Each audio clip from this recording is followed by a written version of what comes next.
Bonsoir, soyez les bienvenus. C'est la troisième vidéo sur le thème de maîtriser une langue en lisant. Dans les premières deux vidéos, je vous ai parlé sur 6 façons merveilleuses de maîtriser une langue en lisant. Aujourd'hui, je vais répondre quelques questions fréquemment posées sur la lecture en langue étrangère. La première question, c'est: dois-je rechercher les définitions des mots pendant que je lis? Je dirais avec parcimonie. S'il y a un mot qui est essentiel pour comprendre un texte, ou si un même mot répète plusieurs fois et vous êtes très curieux pour le comprendre, allez-y, pas de problème. Mais, en tout cas, il ne faut pas rechercher trop souvent les mots dans un texte. Parce que sinon, votre lecture va ralentir, votre immersion, votre flux immersif sera interrompu et probablement vous n'aurez point de plaisir dans la lecture. Et ça, c'est le plus important. Vous pouvez penser, si je recherche chaque mot dans un texte, je vais plus apprendre. Mais ce n'est pas forcément le cas. Parce que dans une même page, oui, vous allez apprendre plus de mots de cette façon. Mais dans 1 heure de lecture, si vous ne recherchez pas tellement de mots, vous allez lire beaucoup plus de textes. Et comme ça, vous aurez plus d'opportunités d'absorber des mots, des significations des mots à partir du contexte. C'est ça. Deuxième question. À quel niveau de difficulté dois-je lire?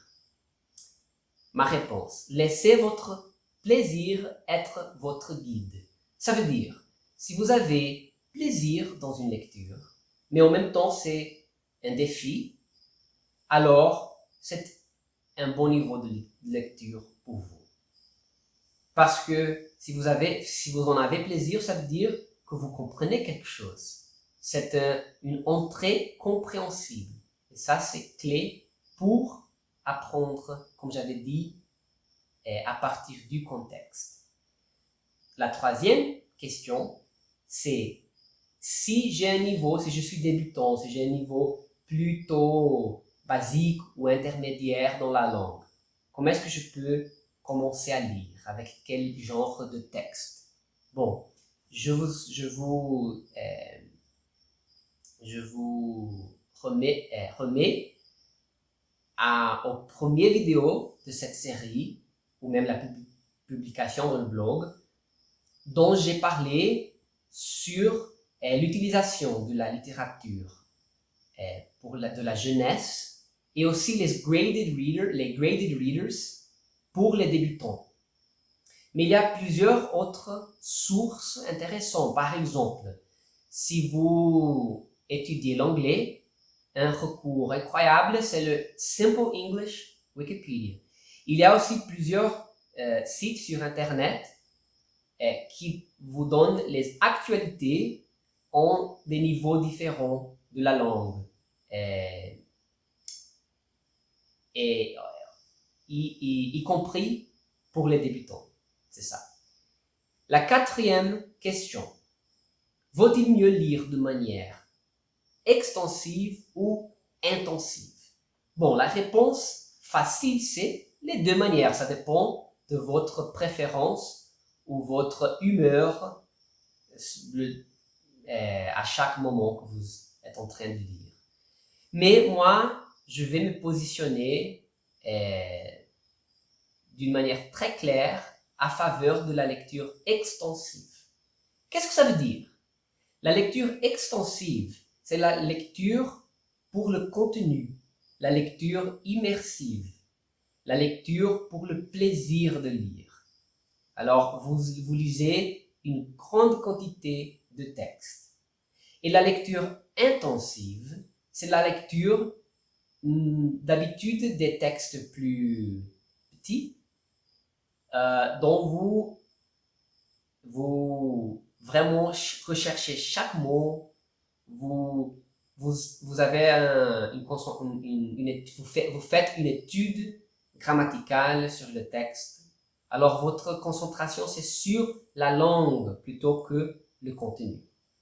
Bon, j'avais dit avant que on peut apprendre le vocabulaire par exemple par les définitions, mais aussi par l'inférence de la signification naturellement quand on est en train de lire, n'est-ce pas? Alors, pourquoi est-ce que je préfère la lecture extensive? Au-delà du fait que c'est plus agréable, c'est plus immersif, et aussi l'apprentissage à partir du contexte, ça a des avantages importants. Par exemple, si vous apprenez un mot avec un dictionnaire, c'est une chose. Mais si vous apprenez le même mot en lisant plusieurs passages, différents textes, où vous voyez alors ce même mot dans des utilisations un peu différentes chaque fois, vous aurez une compréhension beaucoup plus nuancée des connotations de ce mot-là.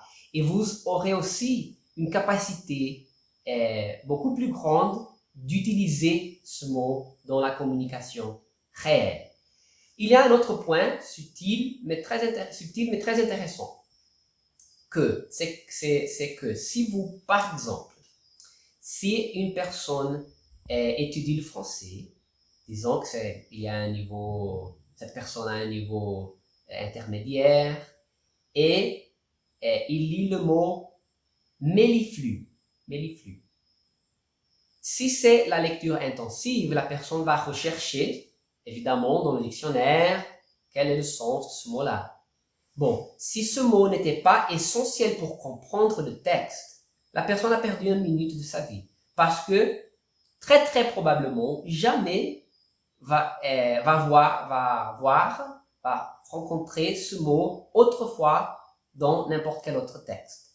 Et en tout cas, si elle essaye d'utiliser le mot dans la conversation, personne va le comprendre.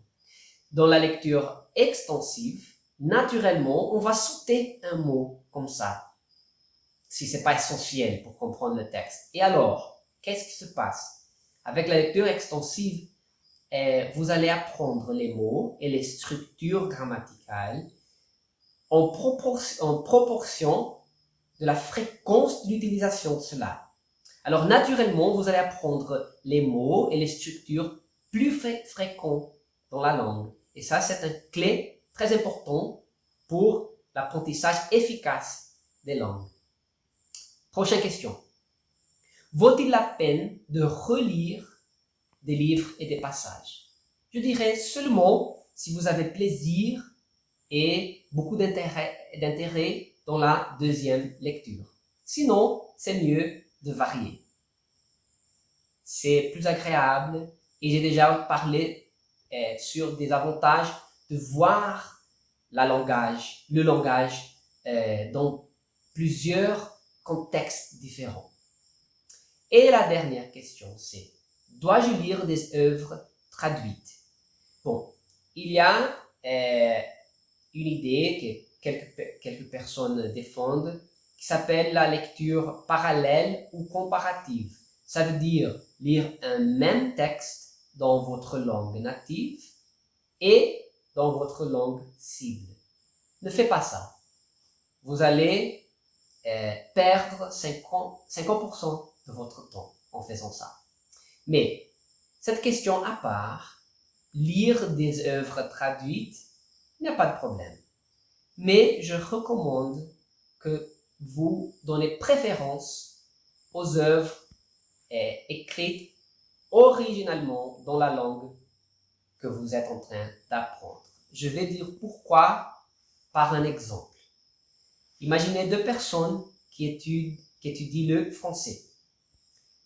La première lit des traductions de livres de Disney et puis de dans un niveau plus avancé de Shakespeare, de Charles Dickens. Et elle va apprendre. La deuxième personne commence avec beaucoup de Astérix et Tintin. Moi, j'adore ces livres-là. Et puis, avec un niveau plus élevé, il lit Albert Camus et Balzac. Entre les deux, qui aura une relation, qui va développer une relation plus intime avec la culture et la langue française? Alors c'est ça. Si vous avez des questions que je n'ai pas répondues dans ces 3 vidéos, 3 articles du blog, alors s'il vous plaît, écrivez-moi. Et aussi, j'aimerais bien savoir de vos expériences et vos avis sur l'apprentissage des langues en lisant. Merci beaucoup, à la prochaine.